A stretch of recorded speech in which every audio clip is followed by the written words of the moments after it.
Hello everyone, आज के इस वीडियो में हम पढ़ेंगे BCS 012 basic mathematics block 1 unit 2 matrices 1। ठीक है, इस यूनिट का नेम है।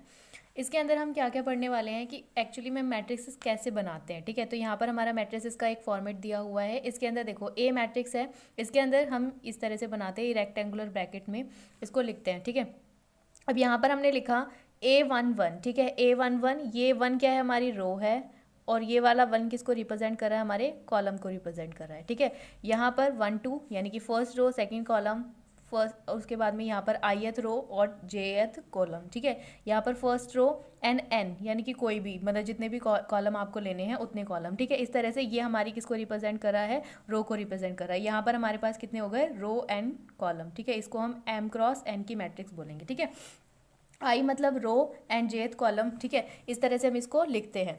अब इसके बाद है यहाँ पर डायमेंशन।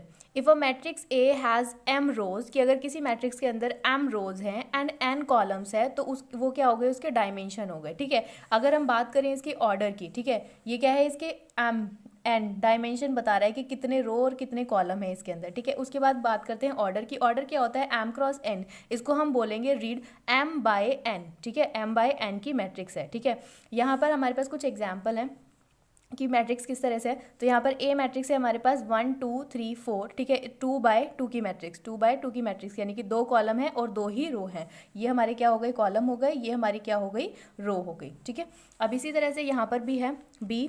यहाँ पर क्या है हमारे पास 1 0 1, इस तरह से हमने एक मैट्रिक्स ली है। इसके अंदर हमारे पास क्या है, 2 रोज हैं और 3 कॉलम है। ठीक है, 2 क्रॉस 3 की मैट्रिक्स। अब इसके बाद में हमारे पास अगर हमें ये बताना है कि एक मतलब जो ये मैट्रिक्स है इसके अंदर कितने एलिमेंट है, तो हम क्या करेंगे, एम क्रॉस एन यानी कि जितने रो हैं उतने ही कॉलम है, मतलब जितने रो हैं और कॉलम है उन दोनों को हम क्या करेंगे, मल्टीप्लाई कर देंगे, तो हमें क्या मिल जाएंगे कि कितने हमारे पास एलिमेंट है किसी भी मैट्रिक्स के अंदर। तो ये हमारा थोड़ा सा इंट्रोडक्शन था मैट्रिसेस के बारे में।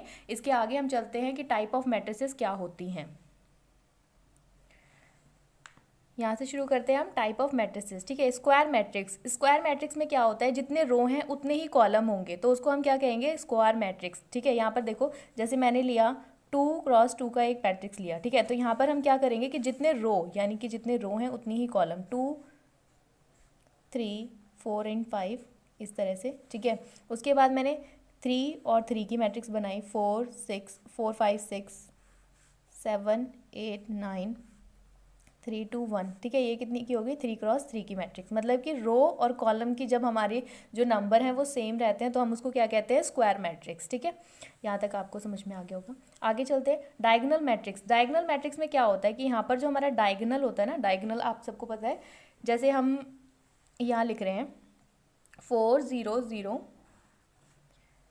-2 0 6 0 0 0। ठीक है, यहाँ देखो डायगोनल में कोई भी एलिमेंट होगा, बट बाकी जहाँ पर भी है यहाँ पर कुछ भी नहीं होगा, यहाँ पर क्या होगा, सिर्फ जीरो होगा। ठीक है, डायगोनल को छोड़ के बाकी सारे एलिमेंट्स क्या होंगे, जीरो। उसको हम क्या कहते हैं, डायगोनल मैट्रिक्स।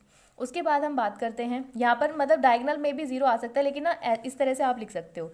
जैसे अगर मैंने यहाँ पर 3 क्रॉस 3 के लिए बनाया, तो ये अगर मैं यहाँ बनाती हूँ 4 0 0 0 2, नहीं यहाँ पर 0 और 0 0 2 एंड नहीं, यहाँ 0 और यहाँ 3। ठीक है, तो यहाँ पर डायगोनल में कुछ भी हो सकता है, यानी कि 0 भी आ सकता है लेकिन बीच में आ सकता है इसके 4 0 3 के, इस तरह से डायगोनल में आ सकते हैं वैल्यूज़। ठीक है, सो 4 0 3 इस तरह से आप ले सकते हो। ठीक है, आगे चलते हैं, मतलब बाकी सारे एलिमेंट जीरो होने चाहिए। ठीक है, डायगोनल को छोड़ के बाकी सारे एलिमेंट जीरो होने चाहिए। यहाँ पर भी जीरो आ सकता है लेकिन एक जगह आ सकता है, ये नहीं कि सारी जगह अगर आप जीरो ले रहे हो तो वो नहीं चलेगा। ठीक है, यहाँ पर डायगोनल मैट्रिक्स। उसके बाद हम बात करते हैं स्केलर मैट्रिक्स। स्केलर मैट्रिक्स में क्या होता है,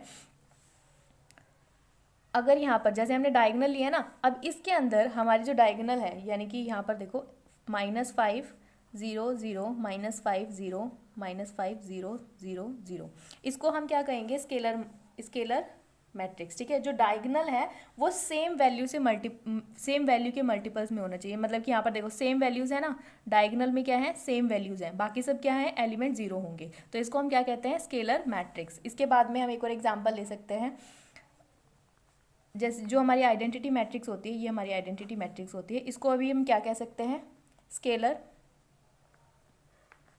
मैट्रिक्स।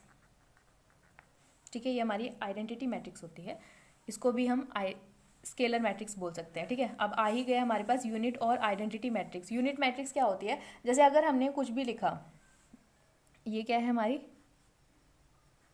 एक यूनिट मैट्रिक्स या फिर आइडेंटिटी मैट्रिक्स भी इसको बोल सकते हैं, ठीक है। ये हमारा क्या है, ऑर्डर 1 के लिए, ठीक है, 1 रो 1 कॉलम ही है इसके अंदर। अब उसके बाद में हम बात करते हैं 2 क्रॉस 2 के लिए, तो यहाँ पर क्या हो जाएगा 1 1, बाकी सारे एलिमेंट 0, बस डायगोनल को छोड़ के, डायगोनल में सिर्फ 1 वैल्यू होनी चाहिए, बाकी कहीं पर भी 0 हो सकता है। ये 2 क्रॉस 2 के लिए हमारे पास क्या है, आइडेंटिटी मैट्रिक्स है। ऐसे ही आप 3 के लिए बना सकते हो, 1 1 1, बाकी सारे एलिमेंट्स क्या करने हैं आपको, 0 करने हैं, कुछ इस तरह से 3x3 का आइडेंटिटी मैट्रिक्स, ठीक है। इसके बाद में हम बात करते हैं रो मैट्रिक्स। रो मैट्रिक्स में क्या होता है, सिर्फ और सिर्फ हमारे पास रो होती हैं, 2 5 -15, ये हमारी क्या होती है, रो मैट्रिक्स, ठीक है, जहाँ पर सिर्फ हमारे पास क्या होती है, रो होती है। अगर हम बात करें कॉलम मैट्रिक्स की, तो सिर्फ हमारे पास क्या होता है, कॉलम होता है, 3 5 7, ये हमारे पास क्या है, कॉलम मैट्रिक्स। इसके बाद बात करते हैं जीरो मैट्रिक्स और नल मैट्रिक्स की, ठीक है। जीरो मैट्रिक्स या फिर नल मैट्रिक्स में क्या होता है कि सारे एलिमेंट्स क्या होते हैं, 0 0 होते हैं, ठीक है। यहाँ पर क्या होंगे, जितने भी हैं सब 0 0, ठीक है। ऑर्डर 2, अगर हम बात करें ऑर्डर 2 और 3 की, तो यहाँ पर क्या होगा, 2 रोज और 3 कॉलम, सब वैल्यूज़ क्या होंगी, 0 0 होंगी, कुछ इस तरह से। तो आई होप कि आपको टाइप ऑफ मैट्रिसेस क्लियर हुए होंगे, ठीक है। नेक्स्ट वीडियोज़ में हम इसको और भी डिस्कस करेंगे। जब तक के लिए थैंक यू फॉर वॉचिंग।